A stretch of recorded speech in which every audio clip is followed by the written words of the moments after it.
Good morning, plus one class. Today we will start our next topic, that is meiosis, cell division.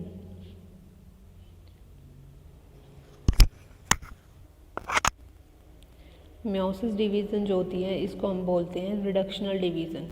Reductional division इसको हम क्यों बोलते हैं, क्योंकि जब भी कोई डिप्लॉयड सेल है, वो डिप्लॉयड सेल जब डिवाइड करती है, मान लो ये कोई डिप्लॉयड सेल है, ये डिप्लॉयड सेल जब डिवाइड करेगी, डिवाइड करने के बाद क्या करेगी, ये डॉटर सेल्स बनाएगी। डॉटर सेल मतलब टू सेल की फॉर्मेशन करेगी। तो जो डिप्लॉयड सेल है, उस डिप्लॉयड सेल के पास क्या है, डिप्लॉयड नंबर ऑफ क्रोमोसोम है, मीन्स डिप्लॉयड सेट है, 2n टाइप्स ऑफ क्रोमोसोम है। जैसे ही डिप्लॉयड सेल है डिवाइड करके डॉटर सेल्स की फॉर्मेशन करेगी, और इसका मोड ऑफ डिवीज़न क्या है, मियोसिस डिवीज़न है। मियोसिस सेल डिवीज़न से जब भी कोई डिप्लॉयड सेल डिवाइड करेगी, तो वो डिवाइड करने के बाद क्या करेगी, डॉटर सेल्स जो फॉर्मेशन होगी, वो डॉटर सेल क्या है, हैप्लॉयड बनेंगे। वो हैप्लॉयड का मतलब क्या है कि इन डॉटर सेल्स के पास क्या है, जो जो क्रोमोसोम नंबर होंगे, वो क्रोमोसोम नंबर क्या हो जाएंगे, हाफ हो जाएंगे।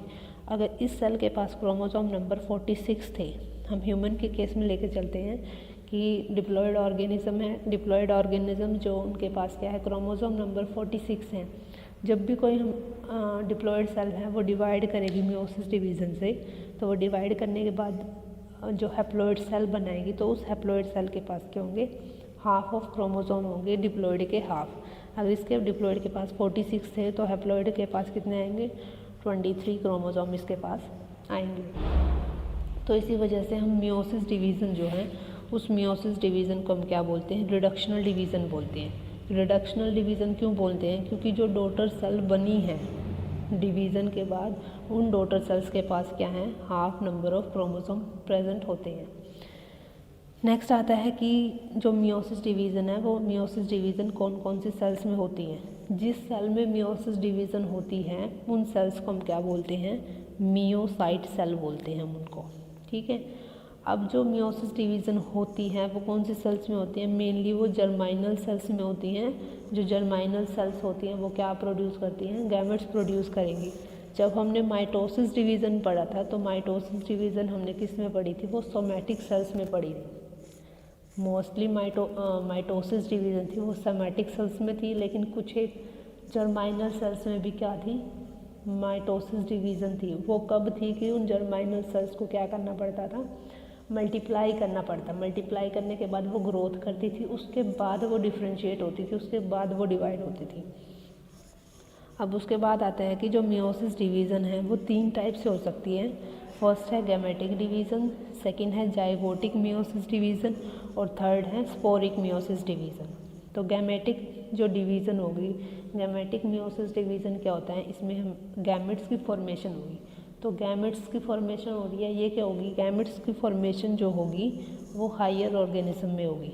हायर ऑर्गेनिज्म जैसे कि मैमल्स में होगी, मैमेलिया क्लास के अंदर, या फिर रेप्टाइल्स क्लास के अंदर जो ऑर्गेनिज्म आते हैं, मीन्स हायर एनिमल्स के अंदर क्या होगी, गैमेट्स की फॉर्मेशन होती है। मेल गैमेट और फीमेल गैमेट की फॉर्मेशन होगी।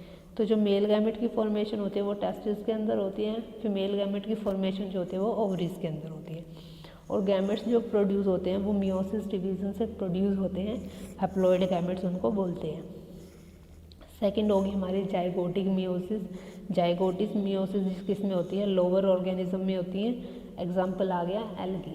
जैसे तुमने एल्गी में अल्टरनेशन ऑफ जनरेशन पढ़ा था कि हैप्लॉयड है, हैप्लॉयड ऑर्गेनिज्म फिर क्या करेगा, डिप्लॉयड बनेगा, डिप्लॉयड ऑर्गेनिज्म फर्दर से क्या करेगा, हैप्लॉयड ऑर्गेनिज्म की फॉर्मेशन करेगा।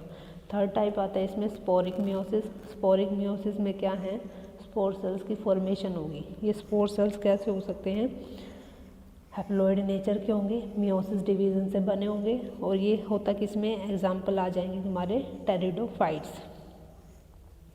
अब नेक्स्ट आता है कि जो मियोसिस डिवीज़न है, जब हमने माइटोसिस डिवीज़न की बात करी थी, तो माइटोसिस डिवीज़न में हमने क्या किया था, स्टार्टिंग में 2 फेज़ पढ़े थे हमने। एक एम फेज़ पढ़ा था, और दूसरा हमने क्या पढ़ा था, इंटरफेज़। इंटरफेज़ में हमने क्या क्या पढ़े थे,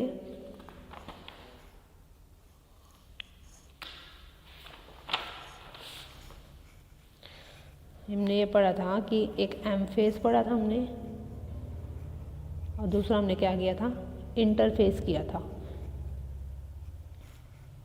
इंटरफेस में हमने क्या क्या पढ़ा था, G1 फेस, S फेस और G2 फेस। M फेस में हमने क्या पढ़े थे, प्रोफेस, मेटाफेज, एनाफेज और टीलोफेज। ठीक है, M फेस भी फर्दर हमारा 2 फेसेस में डिवाइड था, कैरियोकाइनेसिस और cytokinesis. Karyokinesis means nuclear division, cytokinesis means cytoplasm की डिवीज़न। अब बात आती है कि जो मियोसिस डिवीज़न है, मियोसिस डिवीज़न जो होती है वो हमारी 2 टाइप्स की होती है, मतलब 2 बार मियोसिस डिवीज़न होगी किसी भी सेल में।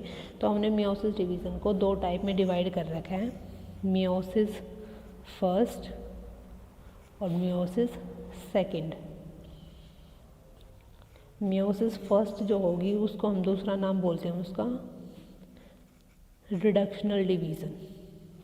जब किसी भी डिप्लॉयड सेल में मियोसिस फर्स्ट होगी तो मियोसिस फर्स्ट के टाइम पे क्या होगा, वो डिप्लॉयड सेल में क्रोमोसोम नंबर के हो जाएंगे, हाफ हो जाएंगे। तो इस वजह से मियोसिस फर्स्ट को हम क्या बोलते हैं, रिडक्शनल डिवीज़न बोलते हैं। लेकिन मियोसिस सेकंड जो होती है वो हमारी क्या होती है, इक्वेशनल डिवीज़न होती है। इस इक्वेशनल डिवीज़न में क्या है कि जो क्रोमोसोम नंबर मियोसिस फर्स्ट में हाफ हो गए हैं, अब उन क्रोमोसोम नंबर का हाफ नहीं होगा, वो सिर्फ क्या करेंगे, मल्टीप्लाई करेंगे। तो इस मियोसिस सेकंड में क्या होगा, chromosome number remains same, chromosome number जो है वो हमेशा सेम रहेंगे। अब बात आती है कि मियोसिस फर्स्ट जो है, मियोसिस फर्स्ट भी क्या है, 2 फेसेस में कंप्लीट होती हैं। वो 2 फेसेस कौन कौन से हैं, फर्स्ट फेस होगा कैरियोकाइनेसिस और दूसरा फेस होगा साइटोकाइनेसिस। ऐसे ही हमारी मियोसिस सेकंड होगी। मियोसिस सेकंड में भी क्या होंगे, 2 फेस होंगे, कैरियोकाइनेसिस और साइटोकाइनेसिस। कैरियोकाइनेसिस में फर्दर फिर क्या है, 4 फेसेस इन्वॉल्व होते हैं कि जिसमें न्यूक्लियस की डिवीज़न होगी। वो 4 फेसेस कौन कौन से होते हैं, प्रोफेज, मेटाफेज, एनाफेज और टीलोफेज। अपनी कन्वीनियंस के लिए हम मियोसिस फर्स्ट और मियोसिस सेकंड में कंफ्यूज ना हो, इस वजह से हम karyokinesis first, prophase first, metaphase first, anaphase first, telophase first ऐसे लिख लेते हैं। ऐसे ही कैरियोकाइनेसिस में यहाँ पे क्या करेंगे, कैरियोकाइनेसिस सेकंड। कैरियोकाइनेसिस के फर्दर फिर क्या है, 4 फेजेस हैं जिसको हम क्या बोलते हैं, prophase second, metaphase second, anaphase second and last one is telophase second. Further क्या होता है, जो हमारा प्रोफेज फर्स्ट होता है, मियोसिस फर्स्ट का प्रोफेज फर्स्ट जो होता है वो भी फर्दर हमारा, उसकी 5 सब स्टेज होती हैं। प्रोफेज फर्स्ट को 5 सब स्टेजेस क्रॉस करनी पड़ती है। वो 5 सब स्टेजेस कौन कौन सी होती हैं, फर्स्ट होती है हमारी लैप्टोटीन स्टेज, सेकंड स्टेज होती है हमारी जाइगोटीन स्टेज,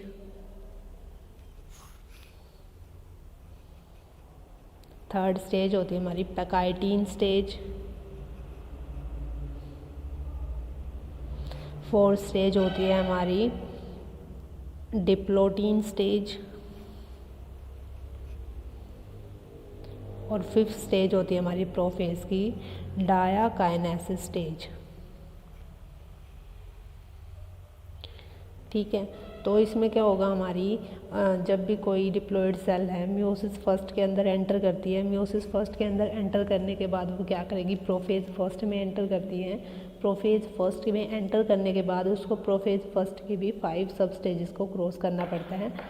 5 सब स्टेजेस को क्रॉस करने के बाद वो क्या करेगी, मेटाफेज में एंटर करेगी। मेटाफेज स्टेज में क्या होता है, जो हमारे क्रोमोसोम्स होते हैं वो इक्वेटर लाइन पर आना स्टार्ट होते हैं। और एनाफेज पे क्या होता है कि क्रोमोसोम जो इक्वेटर लाइन पर आ चुके हैं वो इक्वेटर लाइन से अब पोल्स की तरफ जाना मूव कर देंगे। जब वो पोल्स की तरफ जाना मूव करेंगे जैसे जैसे, तो हमारी एक सेल जो है वो एक सेल क्या होगी, डिवाइड करना स्टार्ट करती है, एक सेल जो है वो 2 सेल में डिवाइड करना स्टार्ट हो जाती है। और फाइनली टीलोफेज में क्या होता है, जो हमारी सेल है डिप्लॉइड सेल है, वो डिप्लॉइड सेल क्या है 2 हैप्लॉइड सेल में चेंज हो जाएगी और उनका क्रोमोसोम नंबर भी उसके साथ क्या होगा, चेंज होता चला है। क्रोमोसोम नंबर मीन्स हाफ हो जाएगा। साइटोकाइनेसिस में क्या होगा, अब यहाँ पर तो सिर्फ क्या है न्यूक्लियर डिवीज़न हुई थी, न्यूक्लियस की क्रोमोसोम हाफ हुए थे। साइटोकाइनेसिस में क्या होगा कि जो एक सेल के अंदर जितना भी साइटोप्लाज्म था, वो साइटोप्लाज्म अब जब 2 सेल डिवाइड हो गए उन दोनों सेल में क्या होगा, इक्वली डिवाइड करेगा। एक बात और आती है कि जो माइटोसिस फेज था, उस माइटोसिस फेज का ड्यूरेशन जो था, वो ड्यूरेशन क्या था, हार्स का था। हार्स में कंप्लीट होती थी हमारी माइटोसिस डिवीज़न, लेकिन जो मियोसिस डिवीज़न है, वो मियोसिस डिवीज़न क्या है, हमारे डेज भी ले लेती है। हार्स में तो कोई कोई साइकिल जो है, कोई कोई फेज है वो हार्स में भी कंप्लीट होता है, लेकिन माइटोसिस जो मियोसिस डिवीज़न है उसको कंप्लीट करने में डेज लग जाते हैं। एक टर्म आती है हमारी इंटरकाइनेसिस। इंटरकाइनेसिस क्या होता है, जैसे हमारी सेल जो है इंटरफेस को क्रॉस करने के बाद एम फेस में एंटर करती है, ऐसे ही एक टर्म और है इंटरकाइनेसिस। और इंटरकाइनेसिस क्या होता है कि जैसे मियोसिस फर्स्ट होती है, मियोसिस फर्स्ट कंप्लीट होने के बाद जो कैरियोकाइनेसिस होती है, कैरियोकाइनेसिस के बाद जो साइटोकाइनेसिस फर्स्ट होती है, साइटोकाइनेसिस फर्स्ट होने के बाद जो हमारे पास 2 सेल की फॉर्मेशन हुई है, अब उन 2 सेल्स को फर्दर क्या करना है, प्रोलिफरेट करना है, फर्दर उनको डिवाइड करना है। तो उनको डिवाइड करने के लिए क्या चाहिए, कुछ प्रोटीन्स चाहिए असेंशियल, कुछ उनको एटीपी चाहिए, कुछ एनर्जी चाहिए। तो उसके लिए क्या करती हैं, एक स्टेज आती है इंटरकाइनेसिस। मीन्स क्या है, साइटोकाइनेसिस फर्स्ट कंप्लीट करने के बाद after completion of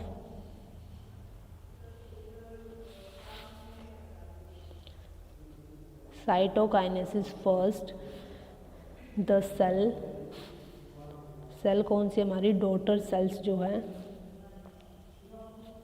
enters into a stage that is known as interkinesis for preparation of itself, कि खुद को मियोसिस सेकेंड में एंटर करवाने से पहले उस सेल को क्या है, अपने आप को क्या है मैच्योर करना, उसको प्रोलिफरेट करने से पहले उसके अपने आप को, अपने लिए अपनी मशीनरी को चलाने के लिए उसको कुछ एनर्जी चाहिए, कुछ प्रोटीन्स चाहिए। तो वो यहाँ पर क्या है, इस रेस्टिंग स्टेज में आती है ताकि वो अपने आप को मियोसिस सेकेंड के लिए प्रिपेयर कर सके। तो इस स्टेज को हम यहाँ पर बोलते हैं इंटरकाइनेसिस।